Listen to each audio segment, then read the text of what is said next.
Simone, tudo bem com você, querida? Como é que estão as coisas? Seu Alziro, boa tarde. Na paz do Senhor, sempre. Ei, Rosa, boa tarde. Tudo bem? Boa tarde. Boa tarde pro Nivaldo. Transmita um abraço a ele, para mim, por favor.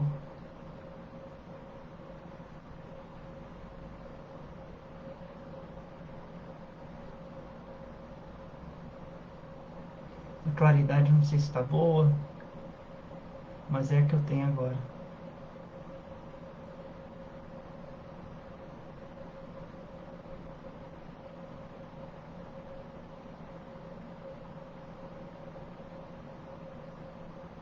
Por nada. André Luiz Ribeiro Soares, boa tarde. Tudo bem?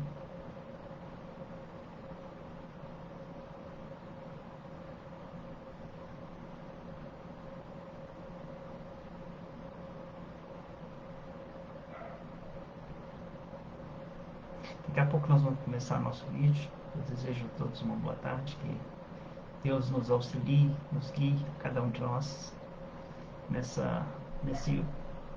sábado, nesse final de semana. Vocês estão me ouvindo bem?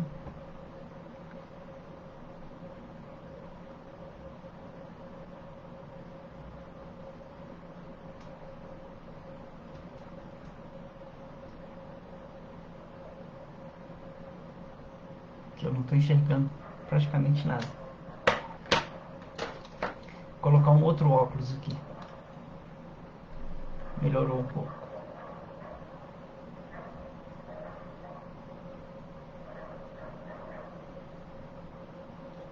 Boa tarde, Darcy. Tudo bem? Graças a Deus, tudo jóia.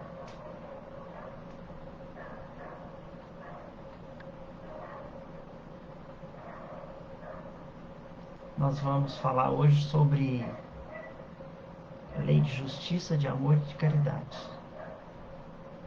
Então,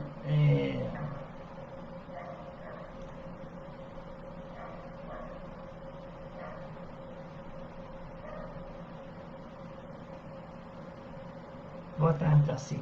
Você está bem? Um abraço à sua esposa, Adelaide. Tá bom, seu Alzir. Vamos vibrar por ele também. E Fabrícia, boa tarde. Um abraço para a dona Dilma, para sua filha Vitória. Um abraço para você também.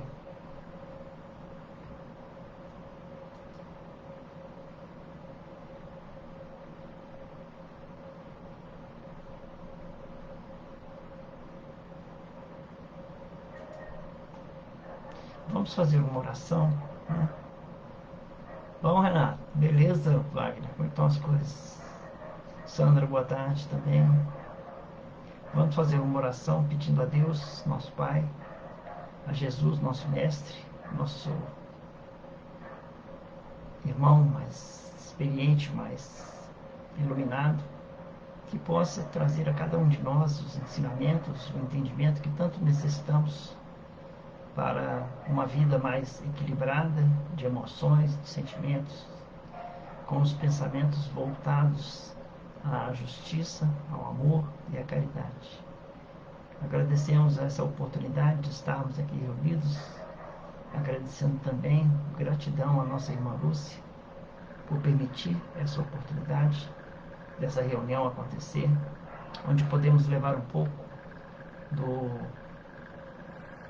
conhecimento da espiritualidade superior a todos nós, para que esse conhecimento possa nos trazer melhor entendimento. Que assim seja. Louvada seja a luz que nos uniu no amor do Cristo. Obrigado, Darcy. Obrigado. Tudo bem comigo também, graças a Deus. Ei, Beth, tudo bem com você? Um abraço para a Luciana, um abraço para o Luizinho.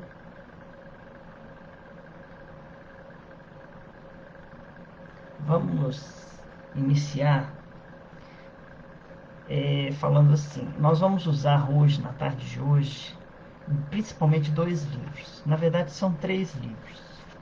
O terceiro livro, o primeiro livro que eu vou dizer para vocês é o Livro dos Espíritos. Nós vamos estudar da questão 873 em diante. O livro segundo que nós vamos usar é esse livro aqui, ó, Caminho, Verdade e Vida. Nós vamos ler também um pouco dele. Esse livro, Caminho, Verdade e Vida, é o primeiro da série do Fonte Viva, né? E nós vamos fazer um estudo sem ler, lógico, mas um estudo do capítulo primeiro do livro, Caminho, Verdade e Vida. Porque ele faz parte do que nós vamos comentar aqui. E o terceiro livro é um livro chamado Coragem, né? Em que nós vamos falar sobre caridade. É isso que eu estou tentando achar aqui, o nome do livro. O livro chama-se Caridade, quer dizer. Então, são esses três livros que nós vamos estudar na tarde de hoje. Então, vamos começar falando do tema, né? O tema nosso é lei de amor, de justiça e de caridade. Não é só lei de amor, não é só lei de justiça e não é só lei de caridade. É uma lei só. E tem uma razão de ser, por ser uma lei só. E isso nós vamos, no decorrer do nosso encontro,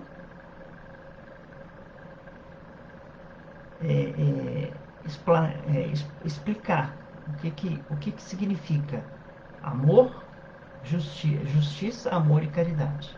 Antes nós vamos dar boas-vindas, né, ao Fernando e à Marilene, né? E a Margarete também, um abraço para ela. Vamos, então, falar o seguinte, que muitos confundem, né, amor e caridade como sendo a mesma palavra. E não é. Embora, em latim, amor seja caritas, e caridade seja caritate. Mas, no grego, amor tem vários significados, né? O amor, como nós já dissemos em outros encontros nossos, ele pode ter vários sentidos, né? Eu posso amar é, é, algum objeto e eu posso amar uma pessoa, eu posso amar um amigo, eu posso amar uma situação, e apesar da palavra ser a mesma, o amor que eu vou dedicar a cada uma desses será diferente. E os gregos tinham essa ideia. Eles chamavam de amor eros ao amor desejo, carnal, paixão. O amor storgê seria o amor que os pais têm pelos filhos, né? O amor filia seria o amor aqui dedicado aos amigos, né? Aos amigos que a gente tem e vai fazendo durante a vida. E tem aquele amor chamado ágape, que é um amor universal, aquele que é o amor pela humanidade. Então nós vamos evoluindo, ou vamos caminhando, ou vamos tendo durante a nossa vida vários tipos de amor. E inclusive, tanto o amor quanto a caridade e quanto o sentimento da justiça, eles evoluem de igual maneira. Então, enquanto nós evoluímos, evoluem os nossos sentimentos. E em sendo a justiça também um sentimento, o amor e a caridade também sendo um sentimento, todos eles evoluem. Então nós vamos começar assim, definindo na pergunta, nós não vamos direto à pergunta 873, né, que é a primeira pergunta, nem a pergunta 874. Nós vamos à pergunta 875. Boa tarde, Jandira. Boa tarde, Ricardo. Eles entraram de mão dadas hoje, que bom. Igual a Margarete e o Fernando, entraram de mão dadas também. Então, a pergunta 875 diz assim: como se pode definir a justiça? E os espíritos responderam a Allan Kardec que justiça consiste no respeito aos direitos de cada um. Vamos gravar essa palavra direito, porque ela vai ser muito falada, né? Tanto que nós temos uma disciplina, né, na faculdade, nas universidades, que se chama direito. Então, justiça consiste no respeito aos direitos de cada um. E a lei serve para marcar esses direitos, né? Então, nós sabemos que os homens têm suas leis, as leis são regidas por esse direito, por esse direito a. Alguns têm condições de alguma coisa e outros têm condições de outras coisas. Nós vamos conversando sobre isso. E eu queria pular diretamente da pergunta 875 para a pergunta 880, que também vai fazer parte do nosso assunto lá na frente. Antes da gente começar na pergunta 873, em que diz assim, a pergunta 880. Qual é o primeiro de todos os direitos? Então, se a justiça consiste no respeito aos direitos de cada um, qual seria o primeiro de todos os direitos naturais do homem? E os espíritos responderam para Allan Kardec que é o direito de viver. Por isso, eles dizem, ninguém tem o direito de atentar contra a vida de seus semelhantes, nem de fazer nada que possa comprometer a sua existência corporal. Vamos marcar bem. O primeiro de todos os direitos é o direito de viver. De viver o quê? Uma vida corporal. Então, por isso que nós, ninguém tem o direito de atentar contra essa vida corporal. Isso os espíritos responderam a Allan Kardec, né? E nós vamos, durante todo esse nosso trabalho, trabalhar um pouco sobre essa conversa do que é direito, do que é dever, do que seja justiça, por que a justiça é um sentimento, né? Por que ela trabalha junto com o amor e a caridade. Esse vai ser o tema dessa tarde. E quanto nós podemos entender aplicando esses sentimentos em nossas vidas. Né? Então, aí sim, nós podemos começar o nosso estudo na pergunta 873, que é a primeira pergunta dessa lei. Né? O sentimento de justiça está na natureza ou resulta de ideias adquiridas? Traduzindo a pergunta, Allan Kardec quis dizer o seguinte: está na natureza, ele quis dizer, é dom natural? Ideias adquiridas quer dizer o quê? Você nasceu sabendo ou alguém te ensinou? Então, a pergunta nós poderíamos fazer desse jeito: o sentimento de justiça é dom natural ou alguém ensinou a gente o sentimento de justiça? E eles deram essa resposta de uma forma em que eu dividi um pouquinho, sabe? Dividi um pouquinho para a gente estudar ela bem atentamente. Antes, Leila, boa tarde, a paz do Senhor esteja com você também. E boa tarde, Vitor, né? Um abraço também virtual a você. E a família da Leila, a família do Vitor. Então tá aqui. Tanto é dom natural, tanto está na natureza, que nós nos revoltamos ao pensamento de uma simples injustiça. Então, vamos comentar um pouco sobre o que seja esse sentimento. Que vós revoltais ao pensamento de uma injustiça. Então, vamos lá no início, quem vem seguindo, né, o que a gente vem conversando, nós estamos tentando fazer um conjunto de ensinamentos em que nós estamos vários nossos encontros ligando um tema com o outro, de forma que nós podemos ter, como se fosse assim, várias vezes conversar sobre um assunto, e esse assunto vai sendo conversado e entendido até que nós o compreendamos direitinho. Então, o espírito, nós já falamos isso anteriormente, foi criado à imagem e semelhança de Deus. E sendo Deus o quê? Deus é a inteligência suprema. causa primeira de todas as coisas. Sendo Deus inteligência suprema, o Espírito é uma partícula de Deus, quer dizer o quê? O princípio inteligente, que através de várias eras incontáveis, saiu dos estados primitivos, né? Vegetal, mineral, vegetal e animal, necessários à sua evolução espiritual, alcançou o reino hominal. Nós já conversamos sobre isso em encontros passados. Adquiriu a razão, isso quer dizer, adquiriu o raciocínio, começou a raciocinar, adquiriu o livre-arbítrio, então ele pode fazer o que quiser, e já sabe que no momento em que ele adquire o livre-arbítrio, ele tem gravado em si a lei de Deus. Nós já conversamos sobre isso em encontros passados também. Sendo que a lei que nós vamos estudar hoje, né, lei de justiça, de amor e de caridade, é considerada a mais importante das leis. A que resume todas as outras leis.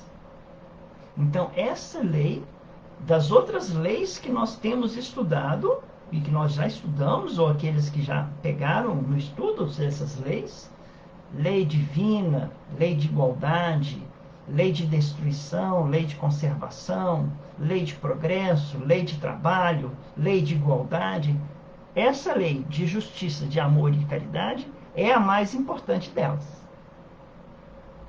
E essa lei está gravada em nossas consciências, que em milênios ele foi adquirindo a razão e aprende, encarnação após encarnação, o uso dessa razão. Então, até o raciocínio nosso vai também progredindo.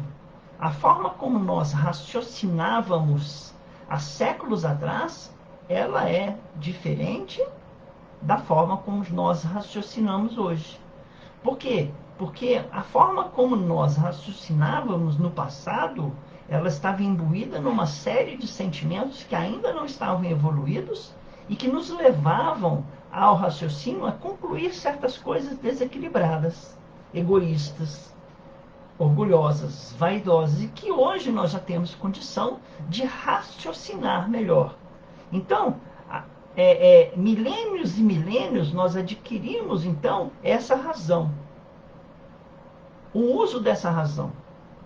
E se antigamente nós aprendemos a usar essa razão em favor do ser humano, no início era só a favor de nós mesmos. Depois, o que aconteceu? Nós começamos a usar a favor de nós mesmos, mas também daquelas pessoas que nos cercavam. E depois, mais evoluídos ainda, lá na frente, o conceito de justiça será mais universal. O conceito de amor será mais universal. O conceito de caridade será mais universal. Então, se hoje nós somos capazes de fazer caridade às pessoas que estão ao nosso redor, mas ainda não nos movemos sentimentalmente para ajudar caritativamente alguém que more num país distante que a gente não conhece, no futuro nós vamos ter compaixão tanto das pessoas que estão ao nosso redor, quanto esse sentimento de compaixão vai envolver grande parte da população, grande parte da humanidade, porque evoluem o sentimento de justiça, evoluem o sentimento de amor e evoluem o sentimento de caridade. E é esse o motivo que nós estamos aqui na Terra. Nós estamos em evolução espiritual. Nós estamos sendo chamados a um progresso. E esse progresso faz com que aquilo que não era importante, às vezes, no sentido de justiça, no sentido de amor e de caridade, no passado fossem desprezados por nós, hoje nós já lutamos a favor de determinadas ideias que antigamente nós nem pensávamos em fazer. Continuando a resposta dos espíritos à questão 873, ele diz assim, os espíritos dizem assim: o progresso moral desenvolve, sem dúvida, esse sentimento. Então, quer dizer, ao sentimento aí. mas não dá o sentimento. Quer dizer, a gente não aprende esse sentimento já vem com a gente. Deus o colocou no coração do homem. Eis porque encontrareis frequentemente entre os homens simples e primitivos noções mais exatas da justiça entre os homens do que entre os homens que têm muito saber. Então, analisando um pouco, meditando um pouco sobre essa resposta, nós chegamos a essa conclusão que Deus colocou no coração porque a justiça é um sentimento. É mais fácil nós descobrirmos um ato, se ele foi justo ou injusto, com os sentimentos, do que com o uso da razão. Pode nossa mente definir, sim, justiça num ato injusto. Porém, somente um coração frio de sentimentos achará justo uma atitude que, aos olhos de todos, gerará um sentimento de injustiça. Então, hoje, quando a gente enxerga algum sentimento de injustiça, o coração chega até a doer. E nós vemos o quanto é injusto determinadas frases, determinadas atitudes, quando antigamente talvez nos fosse indiferentes determinadas atitudes. E talvez nós fôssemos co-participantes dessas atitudes. Então, assim, uma ideia de injustiça nascerá de um sentimento de injustiça. E não ao contrário. Eu não vejo primeiro a razão da injustiça para depois senti-la. Primeiro eu sinto a injustiça para depois pensá-la. E tem uma diferença nisso. Crucial. Porque nasce do sentimento as modificações que eu tenho que fazer em mim. Porque a ideia, ela muda. Porque o raciocínio muda.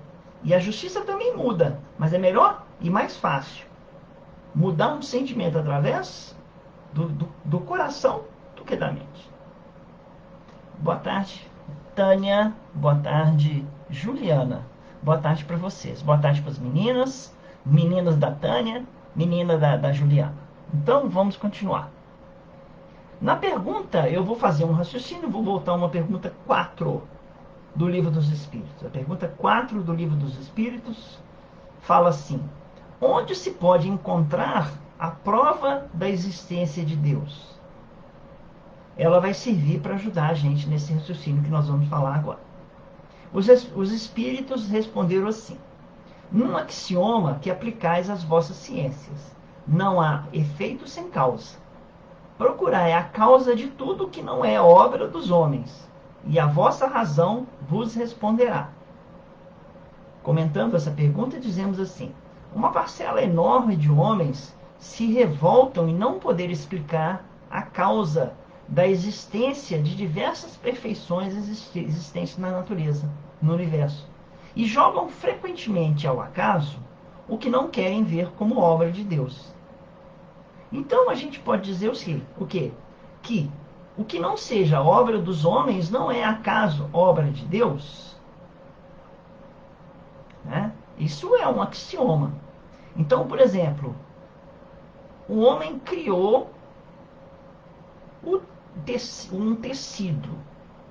Mas aí pergunta assim: como que o homem fez a gravidade? O homem fez o Sol? O homem fez os planetas? O homem fez a planta? O homem fez as borboletas? Não. E aí vem uma parcela de homens dizendo: isso foi criado ao acaso. E outros dizem: não, isso é criação de Deus. Então,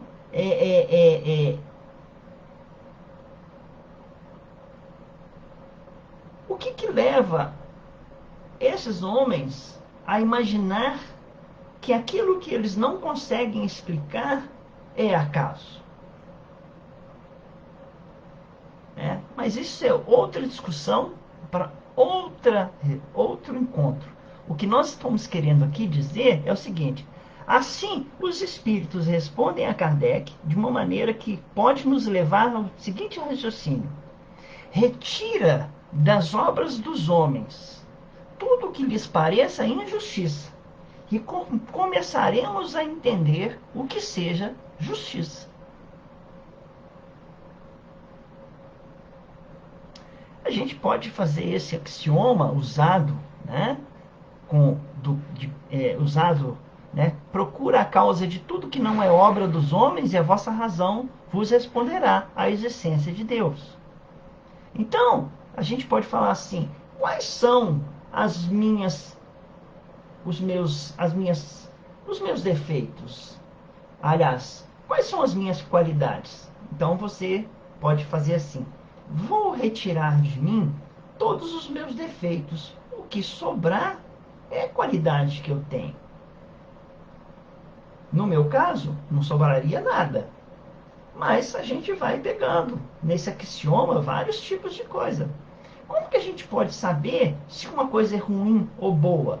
Retira daquela coisa tudo que é ruim. O que sobrar é bom. Ou então retira daquilo ali tudo que é bom. O que sobrar é ruim. E a gente tem, às vezes, que trabalhar porque certas razões nos levam a determinados raciocínios incorretos no termo de justiça. Né? Então, vem assim: porém, somente com o progresso do homem, a justiça também progredirá, assim como podemos entender que o amor progride, também a caridade progride. Somente um coração banhado pelo egoísmo, pelo orgulho e pela vaidade achará justo o que, em realidade, é injusto.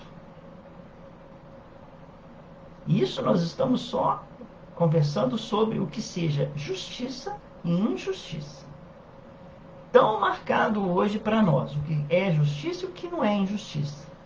Então, Allan Kardec pergunta aos espíritos: boa tarde, Fabíola, seja bem-vinda, um abraço para o Alisson. Se a justiça é lei natural, como ocorre que os homens a entendam de maneiras tão diferentes? E que alguém ache justo aquilo que parece injusto a outro? E os espíritos respondem. Boa tarde, Elaine. É que frequentemente, um abraço para o Ilmair, é que frequentemente aí misturam paixões que alteram esses sentimentos, como a maioria dos outros sentimentos, e fazem ver as coisas sobre um falso ponto de vista. Nós vamos comentando isso aqui daqui a pouco, nós vamos escrever, nós vamos falar. Toda paixão é o quê? Frequentemente os homens misturam paixões que alteram o sentimento de justiça. Né? Por quê? Porque nós estamos, segundo os espíritos, sobre um falso ponto de vista. Então, vamos dizer assim: toda paixão é a maximização de um sentimento positivo ou negativo.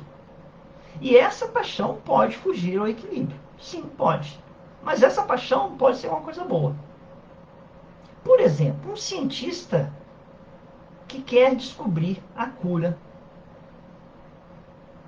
para uma doença, como, por exemplo, a Covid agora, esse momento que nós estamos passando. Existem um grupo de cientistas movidos dia e noite, sem dormir quase, tentando achar a cura para essa doença. Então, o que os move? A paixão. E a paixão é Eros. Mas, ao mesmo tempo, essa paixão que os move também move para o lado negativo. Então vem a paixão que faz com que, por exemplo, nós endeusemos certas figuras públicas e que, em realidade, são seres humanos como nós, sujeitos a erros, enganos, que, detendo pontos de vista extremados, levam uma parcela da população a achar justo aquilo que visivelmente aos olhos da maioria é injusto. O exemplo é Hitler. Ele moveu uma população inteira com a palavra, e aquelas pessoas movidas pela paixão que aquele espírito tirava deles, junto com outras razões que nós vamos explicar um pouco à frente, junto com outras razões, fez com que eles tentassem dizimar uma população inteira de judeus, movidos por quê? Por erros e enganos de pontos de vistas, que, a princípio, para eles, estavam corretos na mente distorcida e doentia que eles tinham. Então, pontos de vista extremados levam uma parcela da população a achar justo aquilo que visivelmente aos olhos da maioria é injusto. Foi isso que a pergunta 873 disse. 874 quer dizer. Certo que Eros também evolui, um dia será Estorgê, ou Filos e também a Ágape no final. Aquilo que começou como egoísmo certamente um dia chegará a ser amor universal. Sendo, que nós já conversamos sobre isso lá no início, a justiça, o respeito aos direitos de cada um, há entre nós duas ideias que determinam esses direitos, a lei humana e a lei natural ou divina. Nós já falamos, nós vamos falar um pouco sobre o que seja a lei humana. A lei humana, a primeira, é dependente da época, dos costumes da época e do seu caráter. Então,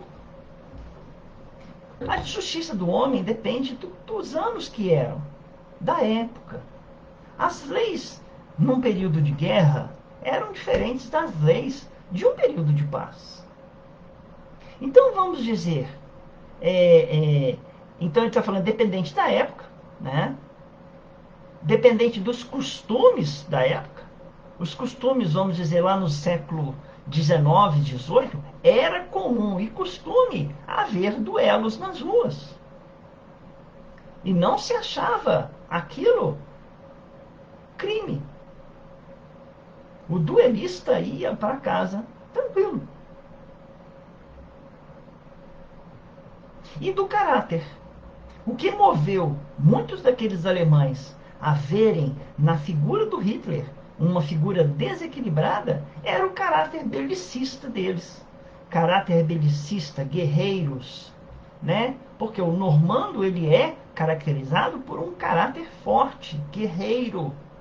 Então, a lei humana é dependente da época, dos costumes e do caráter da sua população, que variavam e variam até hoje, podendo mudar conforme o interesse do momento, prejudicando uns em favor de outros, ou dando a uns privilégios maiores do que a outros. Não havendo então uma justiça humana que alcance todos os atos dos homens, há uma imensidade de atos e atitudes que são unicamente da alçada do tribunal da nossa consciência.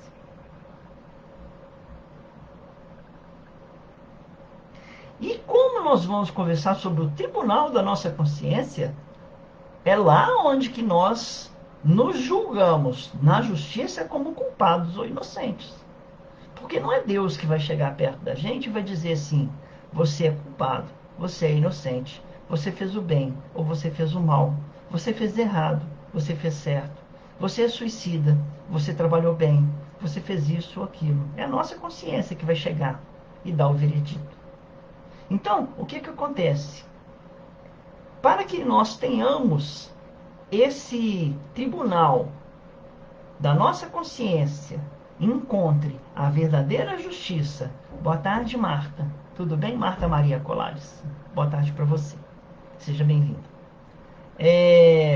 Para que nossa consciência trabalhe, né, com tranquilidade, ela tem que ter um alicerce, ela tem que ter uma base. Né? E qual é essa base? Essa base é um ensinamento de Jesus que diz: desejai para os outros o que quereríeis para vós mesmos. Então, nós vamos pensar assim: se eu desejar para mim,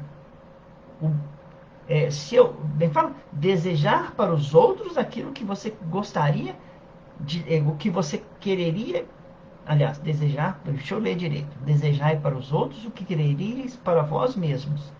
Deus colocou no coração dos homens a regra de toda verdadeira justiça. Nós vamos conversar isso de uma certa forma que nós vamos entender. O critério da verdadeira justiça é, com efeito, desejar para si o que se desejaria para os outros. E não desejar para os outros o que se desejaria para si? Confuso? É confuso. Até eu me confundo. Porque existe uma coisa chamada virtude positiva e virtude negativa. Existem ensinamentos que a gente pode transformar em virtude positiva. Existem ensinamentos que a gente pode transformar em virtude negativa. Exemplo: o que seria uma virtude positiva? Faça ao próximo somente aquilo que deseja para si mesmo. O que seria uma virtude negativa? Não faça ao próximo aquilo que não deseja para si mesmo. Uma virtude positiva, fazer ao próximo, e uma virtude negativa, não fazer ao próximo. É quase um convite para a gente não fazer nada. Isso é uma virtude negativa, porque você pode dizer: eu não vou fazer nada. Mas a virtude positiva diz: faça. E é essa virtude que nós, homens, estamos sendo convidados a fazer. Os dois têm o mesmo significado, os dois expressam a mesma ideia, mas uma virtude negativa te diz a forma de não fazer, negando uma ação, enquanto uma virtude positiva te ensina a fazer, afirmando uma ação. E na lei de justiça, de amor e de caridade, agir para o bem, fazer o bem, é mais fácil do que não vou fazer o mal. É melhor. Senhor, fazei de mim instrumento de vossa paz. Onde houver ódio, que eu leve o amor. Onde houver ofensa, que eu leve o perdão. Onde houver desespero, que eu leve a esperança.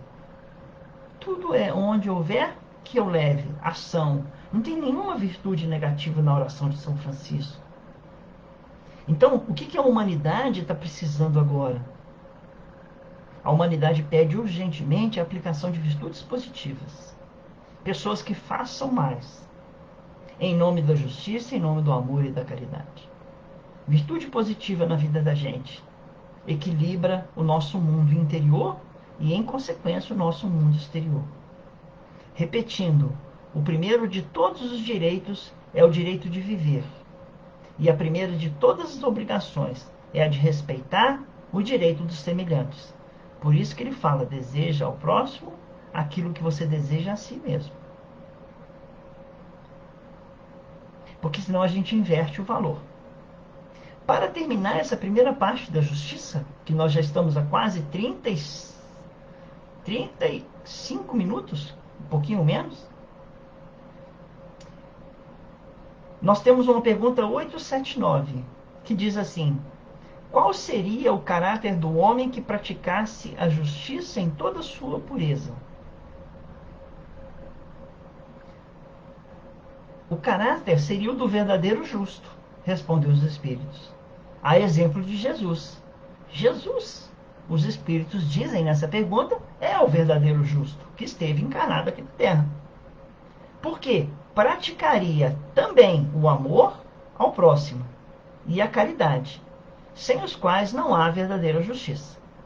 Não há justiça sem amor e sem caridade. Não há amor sem justiça e sem caridade. Não há caridade sem amor e sem justiça. Se a gente raciocinar, meditar, nós vamos ver que é impossível fazer caridade se não houver amor e se não houver um caráter de justiça. É impossível nós amarmos sem um senso de caridade e sem um senso de justiça. E não é possível haver justiça se não houver amor, se não houver caridade. Por isso que os espíritos respondem: o verdadeiro justo é o exemplo de Jesus, porque praticaria também o amor ao próximo e a caridade, sem os quais não há uma verdadeira justiça. A justiça sem amor, ela é dura, inflexível. Ela apedrejava. E Jesus dizia que nós tínhamos que perdoar. E aí começamos a pergunta 886, né? A pergunta 86 diz assim: qual é o verdadeiro sentido da palavra caridade? Como entendia Jesus? Então, assim, do jeito que Jesus entendia, não conforme os espíritos, não conforme os livros dizem, não conforme a espiritualidade superior passa para nós. Não, é como Jesus enxergava a caridade. E Jesus, existe uma resposta para isso. Benevolência para com todos, indulgência para com as imperfeições alheias, perdão das ofensas. O amor e a caridade são complementos da justiça, porque amar ao próximo é fazer-lhe todo o bem que está ao nosso alcance e que gostaríamos que fosse feito a nós mesmos. Tal é o sentido das palavras de Jesus: amai-vos uns aos outros. Então, benevolência para com todos. O ensinamento de Jesus seria: eu vim para que tenham vida, e tenham vida em abundância. Indulgência para com as imperfeições alheias. Meu Pai quer a morte do pecado, mas que o pecador sobreviva. O perdão das ofensas. Até quanto devo perdoar o irmão que peca contra mim? Onde Jesus no final responde: não só 7, mas 70 vezes 7. Então, benevolência, indulgência e perdão. Assim, Jesus via o que seria o verdadeiro sentido da palavra caridade. Na pergunta 887, no Livro dos Espíritos, há uma lembrança do ensino de Jesus que diz: amai os vossos inimigos. Se faz parte do amor e da caridade. Onde os Espíritos comentam que sobre esse ensinamento não se pode ter pelos inimigos um amor terno e apaixonado. Não foi isso que Jesus quis dizer quando Jesus disse: amai os vossos inimigos. Ele não pediu que nós amássemos os nossos inimigos quanto nós amamos os nossos irmãos. Ele diz assim: amar os inimigos é perdoar-lhes e restituir bem com o mal. Fazer o bem com o mal. Restituir bem por mal. Por este meio, nós nos tornamos superiores a eles. Pela vingança, colocamos-nos abaixo deles. Nós nos igualamos e até colocamos-nos abaixo deles. Além do amar os vossos inimigos, temos outros ensinamentos nessa mesma sequência que ele diz: não só amai os vossos inimigos, mas fazei o bem a quem vos faz o mal. Bendizei aos que vos maldizem e orai por aqueles que vos perseguem e caluniam. Temos assim, no dizer de Jesus, um trabalho voltado ao amor e à caridade. E aí entra no assunto esmola, né? E a esmola? Nós não reprovamos a esmola, dizem os Espíritos, né? No livro dos Espíritos. Mas nós reprovamos sim a forma como ela é feita. O homem de bem que compreende a caridade segundo Jesus se antecipa ao infeliz, sem esperar que ele lhe estenda a mão. A verdadeira caridade é sempre boa e benevolente. Ela está mais no gesto do que no fato. Um serviço feito com delicadeza duplica de valor. Se é feito com ostentação, a necessidade pode fazê-lo aceitar, mas o coração não é tocado por ele. Então, muitas vezes a gente pensa assim: eu estou na rua e vou entregar ou fazer uma caridade, doar algo que me pertence e que eu já não uso mais, dar um pão, dar um copo de água, dar uma palavra amiga. O que os Espíritos dizem aqui, que vale mais o gesto do que o próprio fato, vale mais o gesto do que o próprio pão, vale mais o gesto do que o próprio prato de comida que você vai dar a ele. Porque de repente, se esse prato de comida for dada com ostentação, ele está com fome e ele vai aceitar esse prato. Mas a mensagem principal de amor que deve ser passada a esse irmão não vai ser passada. Essa mensagem não vai chegar a ele porque não vai tocar o coração dele. Então, todo gesto de esmola, ela tem que ser feita com delicadeza, com amorosidade, generosidade, sem ofender e entristecer aquele que está recebendo. É preciso distinguir a esmola propriamente dita da beneficência. O mais necessitado não é sempre aquele que pede.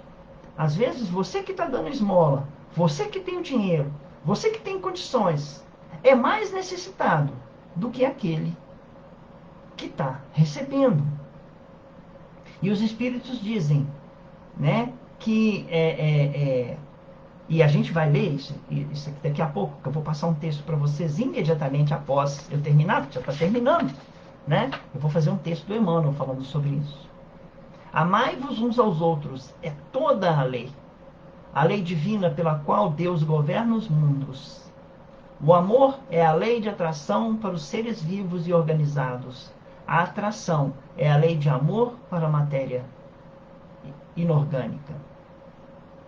Pode a justiça de Deus reduzir por um período um homem à mendicância por suas faltas. No entanto, se este procurar com esforço uma boa educação moral, praticando a lei de Deus, a misericórdia de Deus o alcançará para bem aproveitar esse momento de acerto de contas com a justiça celestial. Então, muitas vezes, um homem que está passando por um processo de mendicância, mendigo, ele pode não ter uma boa educação escolar, mas ele pode ter uma boa educação moral. E ele pode, sem conhecer a lei dos homens, ele conhecer a lei de Deus, praticar essa lei de Deus. E então, quando você estiver entregando a esmola a ele, mais ele está dando a você pela moral e pelas leis de Deus do que você está dando a ele o que de comer. Então, nós temos que entender que muitas vezes, quando nós damos as esmolas, eles estão dando esmola para nós. Eu vou contar uma história do DJ Alok, que eu já contei uma vez só, lá numa das palestras. Né? DJ Alok, muito conhecido da juventude atual.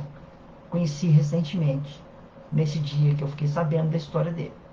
Ele estava passando por um momento crítico da vida dele, até de descrença de Deus. Ele via que não era possível tudo aquilo que estava acontecendo.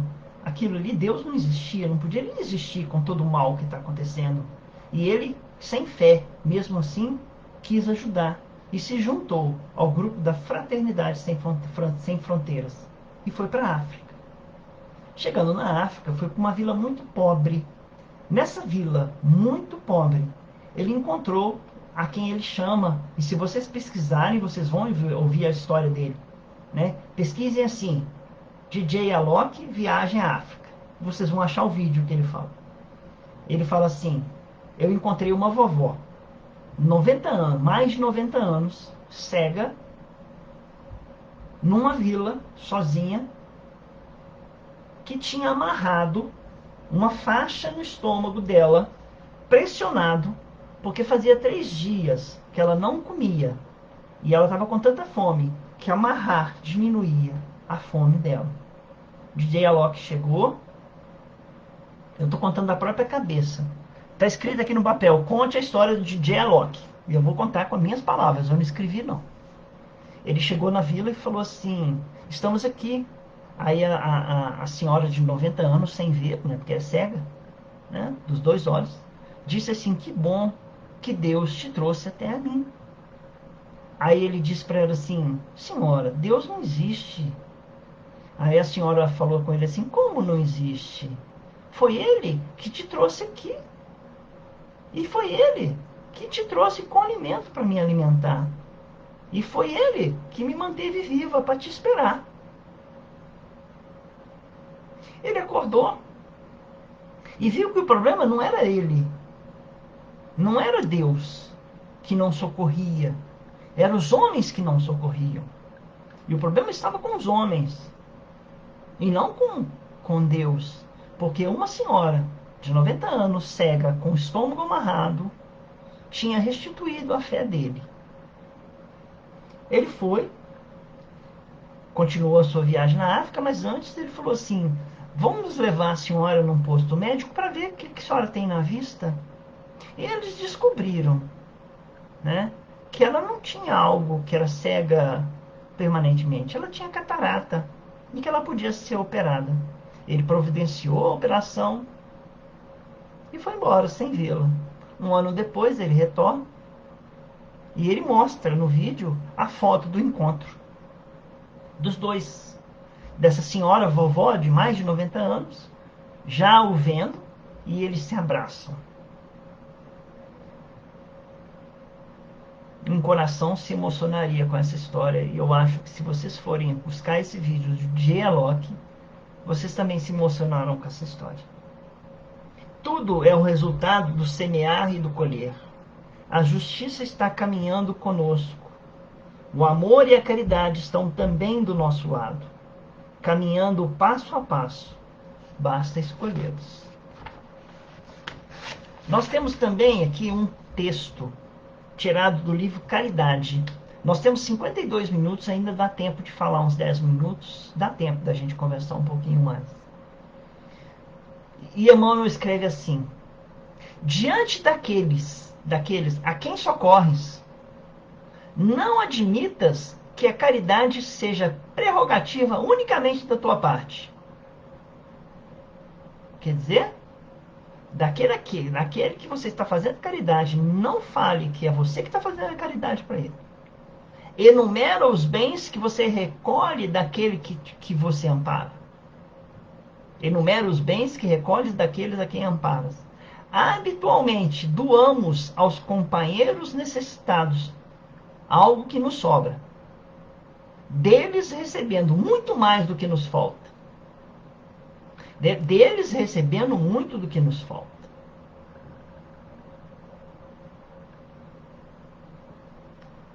Eu quase chorei aqui, viu, Fabrício? É bonita essa história. É só ler ali. Procurem, DJ Alok. Viagem à África. É preciso não esquecer que da pessoa a quem assistimos, obtemos benefícios substanciais.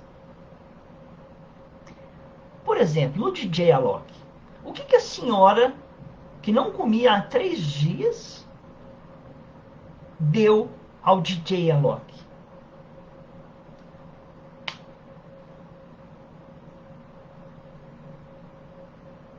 Alguém saberia responder?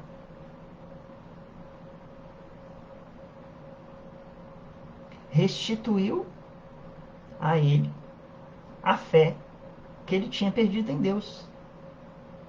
Quem fez mais caridade foi o DJ Alok ou foi a senhora de 90 anos? Então, um prato de comida, uma moeda, um socorro ajudam e precisamos de pessoas que façam caridade. Mas nós temos que olhar para aquelas pessoas que estão ali na nossa frente também como grandes doadores do bem.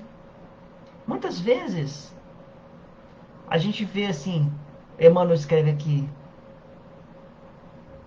a verificação das nossas próprias vantagens. A verificação das nossas próprias vantagens. O que significa isso? Você chega para alguém reclamando das suas tristezas e encontra alguém muito mais triste que você, muito mais necessitado que você. Você tem cama para dormir e ele não tem. Você tem roupa para vestir e ele não tem. Então, você acaba verificando que em sua posição você tem as suas próprias vantagens que é dele e não está aproveitando.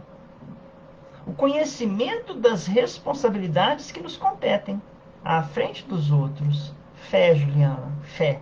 Isso mesmo, fé. A fé que nos falta muitas vezes chega no irmão necessitado na rua. Nós já pensaram que nós somos o Deus daquela pessoa? Não querendo nos comparar a Deus, lógico, mas ele fala assim: ó, meu Deus, eu preciso tanto de um prato de comida, vem aqui, que me dá um prato de comida. Aí você chega com um prato de comida. Você é o Deus daquela pessoa naquele momento. Você está representando Deus naquele momento. Sabe? Você está dando àquela pessoa esperança. E você, ao mesmo tempo, está recebendo uma energia de agradecimento sincero. Uma fé que vai nascer do coração daquele irmão e vai arrebentar. E vai se arrebentar onde? Na sua frente, explodindo de amor, porque você deu a ele o resultado da oração dele. Então, é muito importante a gente aprender a receber daqueles a quem nós damos. Né? Um sorriso que vem, às vezes, de uma alma necessitada. Né? A paciência com os nossos obstáculos e males menores. Você vê ali que os males que aqueles homens atravessam são tão grandes que você acaba vendo que os seus são males menores. As vibrações de simpatia, o auxílio que recebemos para sustentar mais amplo auxílio dos outros. E aí termina o texto, porque ele é grande, eu não vou falar, porque a caridade é sempre maior nos dividendos para aquele que dá. Por isso mesmo temos no Evangelho do Senhor a advertência inesquecível: mais vale dar do que receber. E aí nós temos o seguinte, dizendo assim: quanto mais amor se dá, mais amor se tem, dividendos, que Emmanuel fala aqui. Quanto mais dividimos amor, mais multiplicamos esse amor. Dividendos. Por isso que ele fala, é sempre maior nos dividendos para aquele que dá. Então, para resumir a tarde de hoje, né, nós vamos terminar dizendo assim: no estudo de hoje, nós conversamos sobre direitos e deveres. Então, o principal direito dos homens é o direito de viver. Já conversamos sobre isso. A principal das obrigações ou deveres é de respeitar o direito dos semelhantes. O que o homem não percebe é que está nesse livrinho aqui, na lição número 1, tá? Quem tiver o caminho, verdade e vida, lição número 1. O que o homem não percebe é que tem como valor infinito o tempo. Abusamos dessa concessão divina. Emmanuel, no livro Caminho, Verdade e Vida, diz que, apesar do homem contar com o tempo, de que adianta se ele não tiver sem luz, sem equilíbrio, sem saúde, sem trabalho? O tempo lhe é nada. Realmente, todos nós temos todo o tempo do mundo. Até o Renato Russo canta isso, né? Ou é o Renato Russo ou é o Ira? Não sei. Todos temos todo o tempo do mundo, diz uma música. Mas esquecemos que, na verdade, o tempo é de Deus. O homem não aproveita esse tempo em favor do seu aperfeiçoamento espiritual. Aqui é onde entra a lei de justiça, de amor e de caridade. Ele mata o tempo exterminando possibilidades sagradas, dizendo que o tempo é dinheiro. Atende os seus desejos imediatistas no mundo para, em seguida, entrar na fila das reencarnações. Esse que fala que tempo é dinheiro, com certeza entrará na fila das reencarnações. Neste momento, e em todos os momentos, segundo as nossas escolhas, está atuando em nós, em cada passo, a lei de justiça, de amor e de caridade. E lembrando uma frase de Emmanuel para terminar, porque nós terminamos: a justiça de Deus nos encontra, se a justiça de Deus nos encontra praticando a caridade, diz a misericórdia divina, que toda cobrança seja cessada. Caridade, amor, justiça. E Emmanuel diz num dos textos do Fonte Viva: o tempo é agora, o momento é agora. Então, vamos agradecer a Deus por essa oportunidade em que estivemos reunidos, pedindo que as bênçãos do nosso Pai Celestial se derramem sobre cada um dos nossos corações aqui reunidos, em nome de Jesus. Onde houver duas ou mais pessoas reunidas em meu nome, aí eu estarei.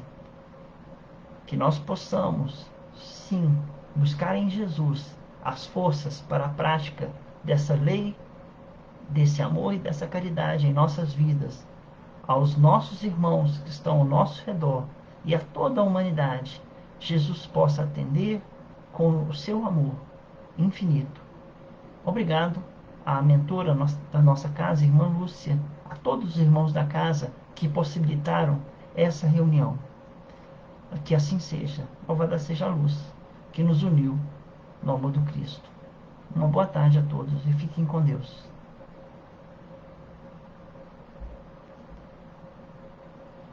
Marilene, já. Muito obrigado, viu? Fiquem com Deus. Até semana que vem, se Deus quiser. E vou dar licença que eu vou desligar, tá bom? Um abraço, tchau. Fiquem com Deus.